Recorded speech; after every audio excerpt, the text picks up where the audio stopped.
अंदर से आना चाहिए, हाँ इस बार तो साला करके ही रहूँगा, नीट में पहली रैंक आके ही रहेगी, है ना। ऐसे रहो जैसे तुम तैयारी कर ही नहीं रहो, जब रिजल्ट आएगा ना तो खुद ही पता चल जाएगा वो रिजल्ट चीख चीख के, अबे मेरा हो गया। तो आज की वीडियो का टॉपिक होने वाला है how to read one book in one day. ये सबसे बढ़िया चीज़ है जो मेरे को पसंद है करना, है ना। जब मैंने IIT जैम की तैयारी करी थी ना, तो मेरे पास आई थिंक 9-10 बुकें थी और मैंने सबको एक एक दिन में निपटाया था। तो मैं बताता हूँ कि मैंने कैसे निपटाया था। हाँ, एक एक दिन में निपटाया था, मतलब ऐसा नहीं है कि मैंने उसी दिन पढ़ा था एक रात पहले, नहीं जी। मैं मतलब 6 महीने से पढ़ता हुआ आ रहा था उसको, और जो मैंने नोट्स बनाए थे उन सबको मैंने रिवाइज करा एक दिन में, और जो इंपॉर्टेंट क्वेश्चंस मैंने मार्क किए हुए थे वो करे। इंपॉर्टेंट क्वेश्चंस की मेरे लिए डेफिनेशन बताऊं क्या है, आपके लिए भी वही डेफिनेशन होनी चाहिए कि ये मान के चलो जो आपसे नहीं हुआ है उसमें, मान लो आपके 10 क्वेश्चन है, 10 में से आपने 9 कर लिए, 10वां नहीं हो तो वो आपके लिए 10वां इंपॉर्टेंट है ना, क्योंकि बाकी आपने तो आराम से कर लिए। तो 10वें पे आपको जैसी जब दोबारा करने जाओगे तो बाकी 9 पे तो ऊपर ऊपर से हाथ फेर दिया, 9 को जो नहीं हुआ था उसको सोल्व करो, है ना, लिख के सोल्व करो, क्योंकि वो ज़्यादा रिकॉल होना चाहिए। इस तरीके से इंपॉर्टेंट वही होना चाहिए जो तुम पे नहीं हो रहा है उस सर्कल के अंदर, यानी अपने सर्कल से बाहर जाके अच्छा ये तो मेरे पे हो ही नहीं रहा है, ऐसे नहीं होता है ना। तो बुक को रिवाइज करने के लिए अगर आपको पूरी बुक एक दिन में निपटानी है तो उसके लिए मैं आपको 7 पॉइंट बताऊंगा ना, साथ साथ हैं हम। तो मैं आपको 7 पॉइंट बताऊंगा, जिसने फॉलो कर लिए तो मज़ेदार है ना, मज़ा ही आने वाला है। तो फिर वीडियो एंड तक देखना। ओके तो स्टार्ट करते हैं फर्स्ट पॉइंट से। तो इसके लिए आपको फिजिकली और मेंटली दोनों तरीके से रेडी रहना पड़ेगा। अब फिजिकली मेंटली आप ऐसा नहीं है कि सुबह को 7 बजे और 9 बजे उठ रहे हो फिर फिजिकली मेंटली तैयार हो रहे हो, नहीं ऐसे नहीं। रात को जब सोने से पहले जाओ तो आपको सोचना है कि हाँ मतलब पूरा का पूरा रोड मैप बनाना है। रोड मैप हमारा 7 पॉइंट है, तो वो जिसने स्किप कर दिया 6 के 6 भी स्किप कर दो, है ना, कोई दिक्कत नहीं है, तुम जाओ ऐसे ही जाओ जाओ। फर्स्ट पॉइंट से शुरुआत करते हैं, है ना। तो रात को तुम्हें फिजिकली और मेंटली पूरा रेडी रहना है, रोड मैप बनाना है जो हम 7 पॉइंट में सीखेंगे। उसके लिए कि आपको हाँ कल मेरे को 7 बजे उठना है और पूरा मेरे को निपटाना है, और उसके बाद मैं अगले दिन केमिस्ट्री करूँगा या थोड़ा सा ब्रेक लूँगा, मिक्स चैप्टर्स वगैरह करूँगा, देन उस अगले दिन मैं ये पूरा दोबारा से टास्क करूँगा। ये आपने मेंटली करा है। फिजिकली आपको रेडी रहना पड़ेगा कि खाना वगैरह ज़्यादा ठूस के ना खा लेना, मतलब कुछ क्या कहते हैं वो, क्या कहते हैं, बर्गर वगैरह या मतलब कुछ उल्टा सीधा हैवी खाना खा लिया, पता चले सुबह को पेट खराब, ये नहीं करना है ना। तो मेंटली रेडी रहो, मेंटली बहुत ज़्यादा ज़रूरी है, फिजिकली तो है ही, मेंटली भी बहुत ज़्यादा ज़रूरी है। तो अब देखते हैं सेकंड पॉइंट। सेकंड पॉइंट क्या हमारा, यूज़ योर नोट्स। ऐसा नहीं है कि आपने बुक उठाई उससे लगे पड़े हैं ना कि मैं आज पूरी बुक निपटाऊंगा, यार ऐसे नहीं हो पाएगा।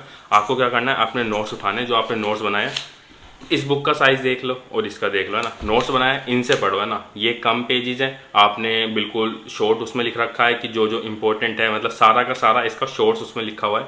बाकी आपको आता वो भी है, पर ये आपने शॉर्ट्स में लिखा हुआ है तो आप इससे पढ़ोगे। इसमें भी वो करना है आपको, जो पहले एक चैप्टर की सारी थ्योरी पढ़ लेनी है जो इंपॉर्टेंट था। जैसे आप पढ़ना शुरू करोगे आपको जो अननेसेसरी होगा ना वो आप खुद ही स्किप करता जाओगे, आपको माइंड ना उसी तरीके से रेडी हो जाएगा जो आपको ने कई बार पढ़ रखा होगा ना। ऐसा नहीं है कि आपने नोट्स कई बार पढ़े हुए होने चाहिए जब ये चीज़ काम करती है। नोट्स आपने कई बार पढ़े होंगे तो जो अननेसेसरी थिंग है ना वो अपने आप ही स्किप होनी शुरू हो जाएंगी। जब आप शुरू में, तो जैसे आपने पहला चैप्टर स्टार्ट करा तो उसमें तो थोड़ा सा टाइम ज़्यादा लग जाएगा। पहले शुरुआत में कोई भी चीज़ स्टार्ट करते हो तो उसमें टाइम ज़्यादा लगता है। जैसे जैसे आप आगे बढ़ोगे तो वो उसमें टाइम कम रिड्यूस होना शुरू हो जाएगा। जो अननेसेसरी थिंग है ना जो आपने कई बार पढ़ लिए तो माइंड खुद ही स्किप कर देगा, फटाफट माइंड में रिवाइज करके अपने आप स्किप, तो वो चीज़ होगी। अब ये करने के बाद थर्ड पॉइंट क्या है, थर्ड पॉइंट में आपको, अब आपने नोट्स तो रिवाइज कर लिया, अब आपको क्या करना है, उस जो आपने थ्योरी पढ़ी है उस चैप्टर से रिलेटेड उसके सारे क्वेश्चन जो आपने मार्क कर रखे हैं इंपॉर्टेंट वाले, और जो आपने सोल्व तो कर रखे हैं सारे क्वेश्चन, उनको एक बार मोटा मोटा देख लो जो आपको अच्छे से आते हैं, और जो आपने इंपॉर्टेंट मार्क कर रखा है उसको ना रफली सोल्व करके देख लो फटाफट, कम से कम टाइम में जल्दी जल्दी सोल्व करके देख लो। तो आपका पूरा का पूरा चैप्टर इस तरीके से एक रेडी हो जाएगा।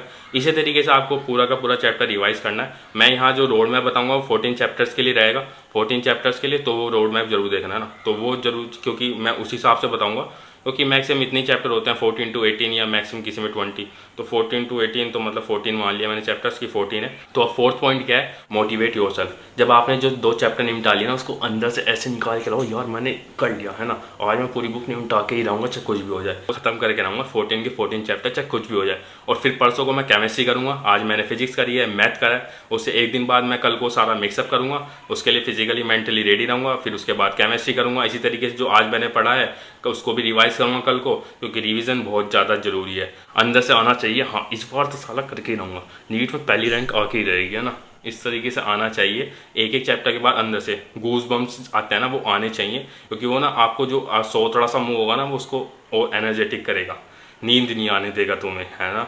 अब देखते हैं फिफ्थ, है ना। अब आपने ये तो बता दिया कि मैंने आपको एक चैप्टर थ्योरी पढ़नी है, उसके बाद क्वेश्चन करने हैं। अब आपको रिवाइज कैसे करना है। रिवीजन भी ना आपको जैसे आपने वो नोट से पढ़ लो, ठीक है, आपने अच्छी कई बार पढ़ रखा है तो अब बहुत बढ़िया बात है। नोट से तो ऐसे रिवाइज होता है, साइन स्क्वायर थीटा प्लस के कोस स्क्वायर थीटा बराबर 1 प्लस के tan स्क्वायर थीटा बस साइन स्क्वायर थीटा 1 प्लस के cos square theta cos square theta sine A plus B बराबर sine into cos B plus के cos into sine B sine 2 बराबर 2 sine into cos cos 2 बराबर cos square minus के sine square tan 2 बराबर 2 tan minus के tan square तरीके से होता रहता है।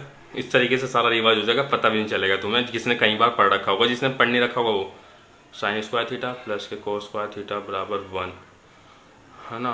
और ये वो है जिसने एक आधी बार पढ़ रखा है ना, जिसने कई बार पढ़ के खा रखा है ना, वो तो इस तरीके जैसे मैंने अभी पहले कहा था इसी तरीके से रहना चाहिए, बस चीज़ें रटी हुई होनी चाहिए। अच्छा ये 1 डायरेक्ट 0 भगा दिया। अब जो आपको चैप्टर रिवाइज करना है ना, तो ऐसा करना है कि जैसे, क्योंकि मैं ये चीज़ मैं इसलिए बता रहा हूँ कि जिससे ना तुम थको ना, है ना। थको इन द सेंस कि मतलब तुम ना, मतलब ये ना तुम्हें स्लीपीनेस ना आए, क्योंकि तुम्हारा माइंड एक्टिव रहे। तो उसके लिए क्या कर सकते हो, जैसे जो तुमने रिवाइज कर रखा है और अच्छे से पढ़ रखा है, उसके लिए क्या करो, ऐसे पढ़ो नोट्स को जैसे तुम ना किसी को समझा रहे हो, कि जैसे ये है कि इसको ऐसे करना है 1 प्लस के साइन स्क्वायर थीटा, अगर इसको इधर लेके जाएंगे तो इधर आ जाएगा, और इसको इधर लेके गए तो 1 बन जाएगा, इसको इधर लेके गए तो ये आ जाएगा 0 हो जाएगा, इसको इधर लेके गए तो वहाँ चला गया, इसको लेके गए तो आंसर आ गया। बस इसी तरीके से बताना है कि मतलब जैसे किसी को पढ़ा रहे हो, मतलब मैंने फटाफट कर दिया है चीज़ें, तो वो समझ जाना तुम, है ना। अब 6th फ्रेंड्स बेस्ट फ्रेंड।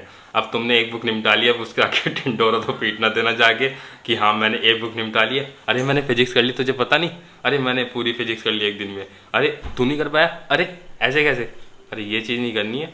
मतलब तुमने पढ़ भी लिया है ना, जब भी मना करो यार मेरी को तैयारी ही नहीं हो रही है यार, क्या करूँ, मेरा तो मन ही नहीं करता, पूरा दिन सोता रहता हूँ मैं, तो क्या करूँ यार, बता दे, तू ही बता दे। अगर तुमने उसे बता दिया ना गलती से कि तुमने एक दिन में एक बुक करी है, 0 हो जाएगी वो, तुम्हें ताने मार मार के ना फिर तुम्हें 4 बार फ़ोन कर, अच्छा वाला क्वेश्चन बताइयो, फिर क्या हो गया, अब ये क्वेश्चन भी करना था क्या, वो ना तुम्हें डिमोटिवेट कर देगा वो। ये चीज़ मैंने इसलिए ऐड करी है क्योंकि ये चीज़ बहुत सारे जने करेंगे, तो दोस्तों को कम से कम बताओ कि तुमने क्या पढ़ा है, ये चीज़ ना करो, है ना, बहुत बढ़िया रहेगा, ना करो। दोस्तों को आगे ढिंडोरा मत पिटो, बिल्कुल भी नहीं। ऐसे रहो जैसे तुम तैयारी कर ही नहीं रहो, जब रिजल्ट आएगा ना तो खुद ही पता चल जाएगा, वो रिजल्ट चीख के अबे मेरा हो गया। अब 7th है रोड मैप। हम 14 चैप्टर्स का यहाँ रोड मैप बनाएंगे। और हाँ यार, जैसे 30-35 दिन रह गए एग्जाम के लिए, तो अपना थोड़ा हेल्थ पे भी ध्यान रखो, खाना टाइम से खाओ, टाइम से सो, और टाइम से सब चीज़ करो, क्योंकि तुमने जो 6 महीने पढ़ा है ना, उसको मैक्सिमम आउटपुट लेना है, उस हेल्थ भी ठीक रखनी है। एंड टाइम में तुम्हारी हेल्थ ठीक होगी, हेल्थ बेकार होगी तो 6 के 6 गए, एंड टाइम पे ब्लैंक हो जाओगे, प्रेशर आएगा वो अलग। तो हेल्थ भी इस टाइम बहुत ज़्यादा ज़रूरी है, सब चीज़ टाइम से करो, बिल्कुल इधर उधर कुछ भी नहीं। तो अब रोड मैप देखते हैं, कहाँ देखें, कॉपी पे, बोर्ड पे,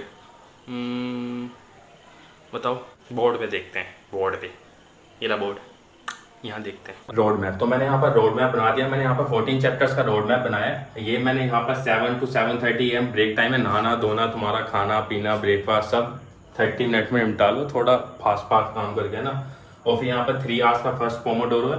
यहाँ पर आपको 1 से 4 चैप्टर निपटाने की कोशिश करनी है। जितने आपके चैप्टर्स है ना, उसको डिवाइड कर देना कि 4 से मतलब कितने हैं स्लॉट, 1 2 3 4 5 स्लॉट है, 5 से डिवाइड कर देना अप्रोक्स, इसके अकॉर्डिंग रहना चाहिए। तो आपको पता होगा कि हमारा डेडलाइन क्या है। तो इसी तरीके से मैंने यहाँ पर ब्रेक लिखा हुआ है दोबारा, यहाँ पर आप थोड़ा कुछ खा पी सकते हो, और बीच में ना थोड़ा जब रिवाइज करो तो घूम फिर के थोड़ा रिवाइज करो, ऐसे थोड़ा टहलो चलो, घूमो फिरो, बोल के रिवाइज करो। और ब्रेक टाइम में कुछ भी कर सकते हो, जो तुम्हारी मर्जी है। ऐसा नहीं है कि स्क्रॉलिंग पे लग गए, स्क्रॉलिंग के चक्कर में अगले 3 घंटे भी जाएंगे।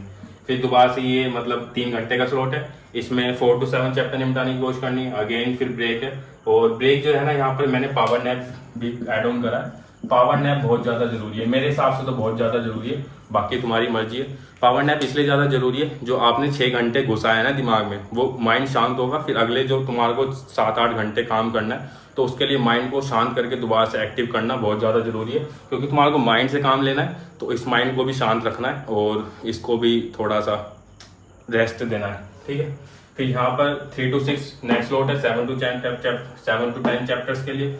6 to 6:30 ब्रेक टाइम है, शाम का टाइम है। थोड़ी देर छत पर घूमो फिरो। जो म्यूजिक है ना, मैंने म्यूजिक का क्या तरीका बताया था इससे पहले वाली तरीके में, वो पहले वाली वीडियो में बताया था मैंने। 5 ultimate method to study long hours वाली वीडियो में बताया था कि म्यूजिक सुनने का सही तरीका क्या है मेरे हिसाब से। और 6 to 6:30 फिर 9:30 तक 3 आवर्स का, फिर अगेन 10 to 13 चैप्टर्स के लिए 9 to 10। इसमें क्या कर सकते हो, खाना खाओ फिर अगेन छत पे घूमो। छत पे वो घूम तो तुम यार रूम में भी सकते हो ना, घूमना जरूरी है क्योंकि बम में भी दम होगा, नहीं तो फिर दिक्कत है। 10 to AM यहाँ पर 2-3 ही चैप्टर्स है जो आपने पूरे दिन में करा है ना, उसको एक बार दोबारा से रिकॉल कर लेना मोटा मोटा। अच्छा पहले चैप्टर में, दूसरा ये हो गया, अच्छा तीसरा ये हो गया, 14 तो थर्ड वाला, फोर्थ वाला, इस तरीके से सारा रिकॉल कर लो। अब क्या करना है कि पूरे दिन में मैंने कितना आउटपुट लिया, और अंदर से आना चाहिए कि यार मैंने फिजिक्स निपटा ली पूरी की पूरी, मैथ निपटा ली। और हाँ यार लाइक कर दो वीडियो को, मतलब बेशरम करके, मतलब लाइक नहीं करते हो, लाइक करो, शेयर करो। जो अपने दोस्त है ना, तुम दोस्तों को दोस्त मानो ना मानो, तो उनको एक भलाई का काम करो। अगर तुम वीडियो शेयर करोगे ना उनको, तो तुम्हारे को ना अंदर की एक चीज़ जरूर बताएगा वो, और जो तुम्हारे काम की होगी। बढ़िया करके, अच्छा यार इसने मेरे को इतनी बढ़िया वीडियो शेयर करी थी, तो मुझे भी इसे एक चीज़ बतानी चाहिए। तो शेयर करो दोस्त को ना, 2-3 दोस्त तो कर दो, तुम्हारा फ़ायदा ही है। फ़ायदा ही चीज़ तुम्हें समझ नहीं आता है। ठीक है, मिलते हैं नेक्स्ट वीडियो में।